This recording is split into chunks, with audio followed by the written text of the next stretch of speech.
सरकार भी अनदेखी कर रही है और उनका जो मंत्री है राजभर वो अनपढ़ जाहिल है। 90% देश का जो है अब सरकार को चाहता ही नहीं है, कोई राज्य की भाजपा की सरकार को कहीं देखना नहीं चाहता। एक्चुअली ये प्रॉब्लम ये है बीजेपी के साथ ये है कि ये मूल मुद्दों से जो बेसिक इशूज़ हैं जो आदमी के आम आदमी के उससे भटकाने के लिए डाइवर्ट करने के लिए जो है इस तरह की बातें करते हैं। कभी कह देंगे हिंदू मुस्लिम का नैरेटिव चलाएंगे, कभी कह देंगे इसका पाकिस्तान से कनेक्शन है। अब नोएडा में जो भी कुछ हो रहा है वो वहाँ पाकिस्तान कैसे आ गया? ये जो एक फियर साइकोसिस जो है एक आम आदमी खासतौर से हिंदू के दिमाग में भर दिया है इन्होंने कि अगर हम नहीं रहेंगे तो हिंदू खतरे में आ जाएगा। सरकार का सीधे सीधे फंडा है, उनके ऊपर मुकदमे ला दो, उनके आंदोलन को ख़त्म करो। और कहीं ना कहीं ये नैरेटिव सेट कर दिया गया है कि इनको चाइना से पाकिस्तान से खालिस्तानी बता के अटैच करो ताकि लोग जो है अपने मुद्दे से उस मुद्दे से भटक जाएं। बंगाल में चुनाव हो रहे हैं, ऐसे लग रहा है कि एजेंट के तौर पे जो है चुनाव आयोग काम कर रही है। जो वेजेज है गवर्नमेंट ने, स्टेट गवर्नमेंट ने या सेंट्रल गवर्नमेंट ने जो मिनिमम वेजेज रखा है वो मिनिमम वेजेज भी ये लोग नहीं दे रहे हैं। ये एक तरफ से पूरा शोषण हो रहा है, खासतौर से यूपी बिहार के लोगों का। लोकतंत्र है बट लेकिन लोकतंत्र की गला नहीं घोटना चाहिए। मीडिया तो चौथी स्तंभ है, यदि मीडिया का ही गला घोटा जाएगा तो कैसे काम चलेगा? मीडिया का तो काम है सही और गलत दिखाना। 4 PM में आप सभी का स्वागत है और मैं हूं आपके साथ आकांक्षा यादव। बीते कल से हम देख रहे हैं कि नोएडा फेज 2 में जो मजदूर वर्ग है, जो श्रमिक वर्ग है, वो लगातार प्रदर्शन कर रहे हैं अपनी वेतन वृद्धि को लेकर के। इसको लेकर विपक्ष का कहना है कि सरकार मजदूरों की अनदेखी कर रही है, जिसकी वजह से आज मजदूर इस कदर परेशान हो चुके हैं और वो प्रदर्शन करने को मजबूर हो गए हैं। अब इस पर जो ज़्यादा विवाद हुआ है वो श्रम मंत्री हैं उत्तर प्रदेश सरकार में अनिल राजभर, उनके बयान को लेकर के, जिन्होंने कहा है कि इन मजदूरों का इस प्रदर्शन में पाकिस्तान से कनेक्शन हो सकता है, जिसको लेकर के अब विवाद बढ़ चुका है। अनिल राजभर के इस बयान पर उत्तर प्रदेश की जनता की क्या राय है, क्या टिप्पणी है, उसको लेकर के हम बातचीत करेंगे और जानेंगे कि आखिर जो मजदूरों की मांग है उस पर क्या कहना है यहाँ की पब्लिक का, और अनिल राजभर के बयान जो कि पाकिस्तान के कनेक्शन का जिक्र किया है। जिस तरीके से हम देख रहे हैं कि कल से लगातार नोएडा फेज 2 में जो श्रमिक वर्ग हैं वो वेतन वृद्धि को लेकर के सरकार से मांग कर रहे हैं और काफ़ी ज़्यादा प्रदर्शन हुआ है। तस्वीरें जो सामने काफ़ी भयावह हैं। वहीं विपक्ष का कहना है कि सरकार की अनदेखी की वजह से श्रमिक जो हैं, जो मजदूर हैं, वो इस तरीके के प्रदर्शन को अब मजबूर हो गए हैं।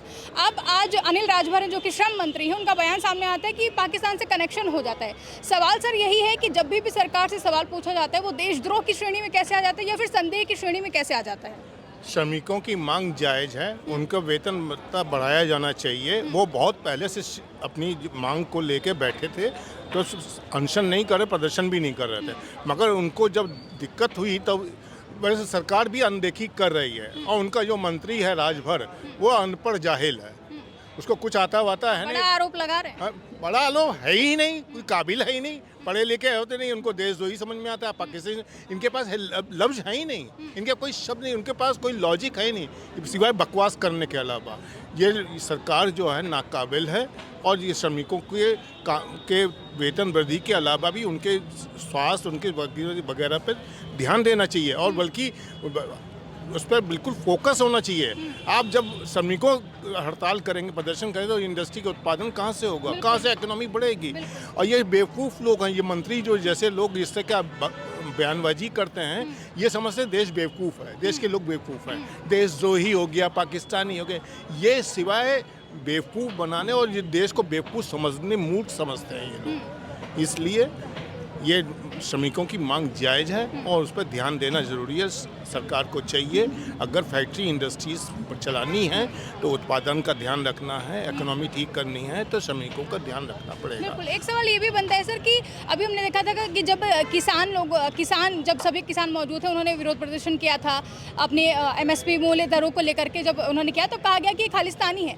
मतलब सवाल यही उठता है कि जब भी सरकार से सवाल करो, जब भी कोई प्रदर्शन होता है तो फिर सीधा उसको देशद्रोह से ही क्यों जोड़ देते? क्या हिंदुस्तान पाकिस्तान यही करके राजनीति चल रही है?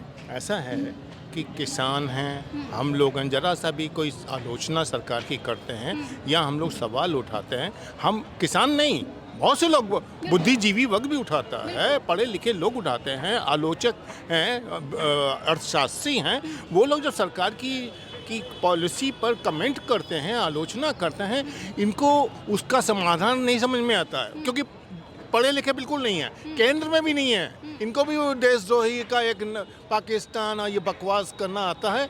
ये बिल्कुल जाहिल लोग हैं, सब के सब वन टू ऑल। आप ऊपर से लेके नीचे तक बिल्कुल ज्ञान नहीं है, नॉलेज नहीं है, कुछ नहीं पढ़ते और लिखते हैं, इनको किसी चीज़ का ज्ञान नहीं है। तो इनके पास एक ही शब्द आता है, ये पाकिस्तानी है, ये देशद्रोही है। अरे किसी के ने समस्या उठाई है, उसका जवाब दें, उसका समाधान का रास्ता बताएं और अपनी बात भी कहें, जिससे हम लोग सवाल करें या हम मान भी जाएं। बिल्कुल नहीं, ये बस सिवाय इसके अलावा पाकिस्तानी और आप विदेशद्रोही कहने के अलावा इनके पास कुछ है नहीं। क्या लगता है 27 में भाजपा की सरकार लौटेगी? देखिए, इस दो चीज़ें हैं।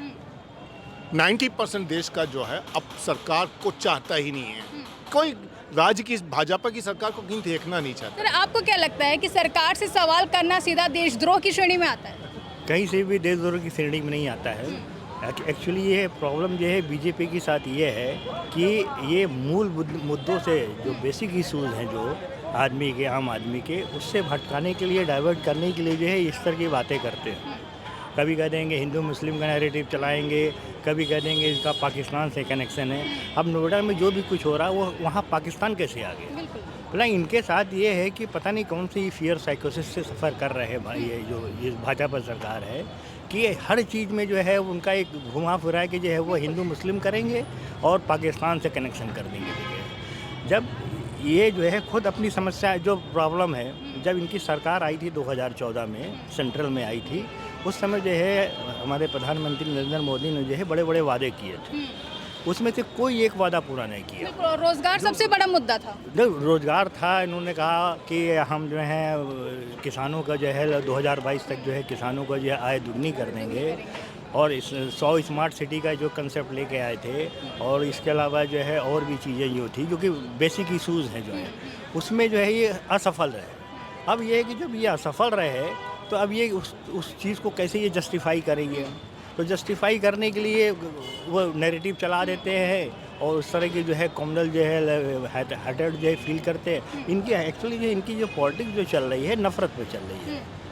ये जो एक फियर साइकोसिस जो है एक आम आदमी खास तौर से हिंदू के दिमाग में भर दिया है इन्होंने कि अगर हम नहीं रहेंगे तो हिंदू खतरे में आ जाएगा। हम लोग जो नैरेटिव चलाते हैं कि तुम जो है तुम्हारा जो है धर्म खतरे में, तुम खतरे में हो, हम लोग उस पर विश्वास कर लेते हैं। हम लोग जो है जो बेसिक इशूज़ है, बेरोजगारी है, अनएम्प्लॉयमेंट है, जैसे घर की बहुत प्रॉब्लम है। अब आप देखिए कि ये जगह जगह जो है आपने दिल्ली में इनकी सरकार आई, वहाँ पे इन्होंने जो है जो वादे किए थे कि हम किसी भी इस तरह की बस्तियों को बुलडोज नहीं करेंगे, उन्होंने बुलडोज किया। मेरठ में ये प्रॉब्लम चल रही है, मेरठ में कितने लोग घर, तो उसमें ऐसा नहीं है कि एक पर्टिकुलर धर्म के आदमी का जो है घर टूट रहा है, उसमें सबका धर्म टूट रहा है। इवन जो लोग इनके ब्लाइंड सपोर्टर थे बीजेपी के, उनका भी घर टूट रहा है। वो आके हम कैमरा आके ये बात कह रहे हैं कि जो है हमने गलती किया, इनको सपोर्ट किया। तो ये रो रहे हैं, हाँ, रो रहे हैं। मैं भी बीजेपी में रहा हूँ और मैं भी संघ में रहा हूँ, मैं तमाशा देख चुका हूँ इन लोगों का। मैंने तो छोड़ दिया था 2014 में, अच्छा समझा था कि बहुत अच्छा प्रधानमंत्री आया पहली बार। 16 में मैंने इसका नाके वो जो नोटबंदी जब हुआ, वो ब्लैक मनी को वाइट मनी बना के, 2000 का नोट बना के सब पैसा इकट्ठा देश का ब्लैक मनी को वाइट मनी में करके अपने यूज़ के लिए कर लिया। 600 जिलों में कार्यालय खोल लिए उस पैसे से और 2000 का नोट भी बंद कर दिया। ये सीधा सीधा ब्लैक मनी का खेल है, ये डकैती डाली है इन्होंने नोटबंदी करके। इन्होंने इकोनॉमी ठीक नहीं की, डकैती डाली है लोग। सरकार का तर्क था कि हम काला धन लाना चाहते थे, कहाँ है काला धन? वो 2000 के नोट से आपने जो ब्लैक मनी सड़कों पर पड़ा था आईएएस और नेताओं का पहले के, वो 2000 के नोट से कन्वर्ट करके अपने लिए कार्यालय बनवा लिया बीजेपी के 600 जिलों में। हाँ, और 7 स्टार वो क्या है दिल्ली में, वो झंडे वाला पे उसका संघ वालों का कार्यालय है 10-15 मंजिली का है। ये मतलब क्या गजब का अय्याशी का अड्डा बना दिया उन लोगों ने। पहले हमने प्रचारक देखे हैं संघ के, उनको हम पूछते थे, वो सड़क पे चलते थे, एक एक घर में जाते थे और बल्कि सादगी से रहते थे। अब तो तमाशा बना दिया इन लोगों ने। बड़ी बात है कि आप संघ में रह चुके और आज आप संघ के खिलाफ इस तरह बोल रहे हैं। मैं तो बिल्कुल गंदगी फैला रखी है इन लोगों ने। बताइए, अब उस जमाने मतलब आज के ज़माने में उनको वो ब्लैक कमांडोज दे दिए सिक्योरिटी के लिए, तो फिर काहे काम कर रहे हो ना? तुम्हें डर उतना लग रहा है। पहले संघ के लोग नहीं काम करते, घर घर दरवाजे जाते थे, कभी नहीं डरता उनको। और मालूम भी नहीं पड़ता था आए हैं कि गए, बिल्कुल। सादगी से रहते थे, सामान्य तरीके से रहते थे। अब तो तमाशा बना रखा है, अब तो उनको हजम नहीं होता सादगी वाला खाना। अब तो 5 स्टार होटल चाहिए उनको रहने के लिए और कमांडोज चाहिए अपने अगल बगल।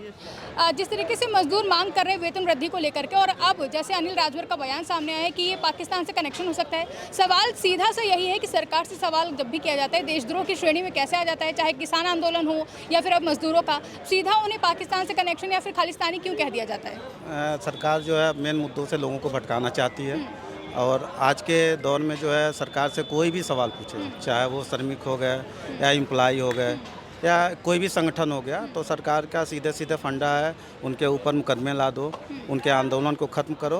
और कहीं ना कहीं ये नैरेटिव सेट कर दिया गया है कि इनको चाइना से, पाकिस्तान से खालिस्तानी बता के अटैच करो, ताकि लोग जो है अपने मुद्दे से उस मुद्दे से भटक जाएं। और एक नैरेटिव सेट कर दिया गया है धर्म के नाम पे, पाकिस्तान के नाम पे, और मुद्दों से लोगों को हटाया जा रहा है और उनके ऊपर एक तरह से अत्याचार हो रहे हैं, चाहे मजदूर हुए या लोकतंत्र की एक तरह से हत्या कर जा रही है। कैसे लोकतंत्र हुआ जहाँ बोलने की भी इजाज़त नहीं? जो भाई हमको आर्टिकल मिला है, स्वतंत्रता है, हम अपनी बात रख सकते हैं।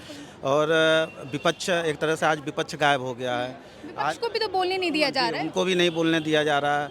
ऊपर से आज चुनाव देख लीजिए, बंगाल में चुनाव हो रहे हैं, ऐसे लग रहा है कि एजेंट के तौर पे जो है चुनाव आयोग काम कर रही है।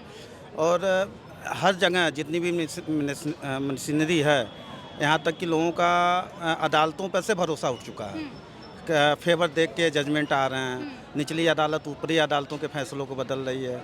तो ये सब कहीं ना कहीं सरकार का बहुत अधिक प्रभाव है, लोकतंत्र की एक तरह से हत्या की जा रही है प्रभाव डाल के, चाहे वो अदालतें हो गई या चुनाव आयोग हो गए या जो भी अधिकारी हो गए। यहाँ तक कि विपक्ष अब कोई मुद्दा उठा ही नहीं सकता, उनको बाइकाट किया जा रहा है। और आम लोग तो हम माइक बंद किया जाए, आम लोग तो बहुत दूर हो गए हैं अपनी बात कहने के। यहाँ की सोशल मीडिया पे आप कुछ नहीं डाल सकते हैं। आज गैस की समस्या देख लीजिए, लोगों की लाइनें लगी हुई हैं। मजदूर प्रदर्शन कर रहे हैं, तो फिर अनिल राजभर जी का कहना है कि ये पाकिस्तान से कनेक्शन हो सकता है। किसान आंदोलन में हमने देखा कि किसानों को खालिस्तानी कह दिया गया। क्या लोकतंत्र में अब सवाल पूछना भी गुनाह हो गया है? क्या अगर कोई सरकार से सवाल करेगा तो वो सीधा देशद्रोही की श्रेणी में आ जाएगा? देखिए, ऐसा है कि भारत एक लोकतांत्रिक देश है, ठीक है। यहाँ पे लोकतंत्र है, संविधान है। तो इस देश में हर किसी को राइट्स है, फंडामेंटल राइट्स, फंडामेंटल ड्यूटीज़ संविधान ने हर व्यक्ति को प्रोवाइड किया है। तो किसी भी व्यक्ति को, यदि आप जैसे मजदूर की बात कर रहे हैं, नोएडा में जो मजदूर अपनी मांग कर रहे हैं, उनकी मांग जायज़ है। जायज़ इसलिए है क्योंकि आज भी बहुत सारी कंपनियां हैं, चाहे एमएनसीज हो, चाहे इंडियन कंपनी जो, इतने भी कंपनियां हैं जो वेजेज है, गवर्नमेंट ने, स्टेट गवर्नमेंट ने या सेंट्रल गवर्नमेंट ने जो मिनिमम वेजेज रखा है, वो मिनिमम वेजेज भी ये लोग नहीं दे रहे हैं। ये एक तरफ से पूरा शोषण हो रहा है, ख़ासतौर से यूपी बिहार के लोगों का, क्योंकि यूपी बिहार के लोग ही नोएडा, दिल्ली, मुंबई में जाके काम करते हैं, निचले स्तर पे काम करते हैं। तो ये पूरा का पूरा कंपनियां शोषण कर रही है। इसमें यदि माननीय अनिल राजभर जी का कहना है कि ये पाकिस्तान से कनेक्शन है इन लोगों का, तो ये बिल्कुल मतलब कि बेवजह उनका जवाब है।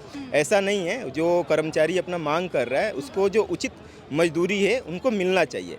लेकिन आप सीधे बोल दीजिए कि ये कनेक्शन पाकिस्तान से या किसी से है, तो ये गलत चीज़ है। मेरा नहीं मानना है किसी से कनेक्शन है, क्योंकि कोई भी व्यक्ति अपना मांग रहा है, वो 10 घंटे की ड्यूटी करता है। आप नोएडा में चले जाइए तो 10 घंटे की ड्यूटी होती है।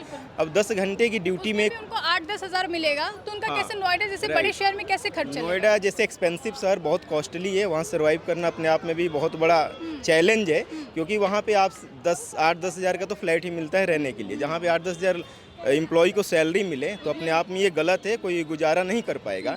उनकी जो मांग है, सरकार को उस पर ध्यान देना चाहिए। और जो कंपनियां हैं, क्योंकि ये सरकार से उनकी मांग नहीं है, ये कंपनियों से मांग है, तो उनकी जो मांग है, सरकार को उसमें एक प्रतिनिधि बना के अपना कंपनियों से बात करके जो मिनिमम वेजेज गवर्नमेंट ने तय किया है, एटलीस्ट मिनिमम वेजेज तो मिले। जैसे कि स्किल्ड है, अनस्किल्ड है या लेबर क्लास, 3 कैटेगरी गवर्नमेंट ने कैटेगराइज किया है। तो उसमें जैसे अनस्किल्ड की मिनिमम 15,000 गवर्नमेंट ने लेबर मिनिमम वेजेज रखा है। तो इस तरह से मिनिमम वेजेज को गवर्नमेंट को दिलवाना चाहिए कंपनियों से, क्योंकि जब आप अपने ही जनता की बात हक नहीं दिलवाओगे तो आप क्या कर सकते हैं। तो और सरकार भी पब्लिक की सरकार होती है, जनता द्वारा चुनी सरकार होती है। तो जनता द्वारा चुनी गई सरकार का ये प्रथम दायित्व बनता है कि आप जो मांग कर रहे हैं बच्चे, जो कर्मचारी मांग कर रहे हैं, उनकी कर्मचारियों की मांग को पूरी कराया जाए। क्या लगता है जिस तरीके से आवाज़ दबाने की कोशिश की जाती है, चाहे विपक्ष हो आम जनता हो, जिस तरीके से हम देखते हैं सीधा आरोप लगा दिया जाता है सरकार कहीं चैनलों पे अटैक कर रही है, हम सभी देख रहे हैं, बंद कर दिए जा रहे हैं, क्या ये सही है? क्या ये लोकतंत्र है?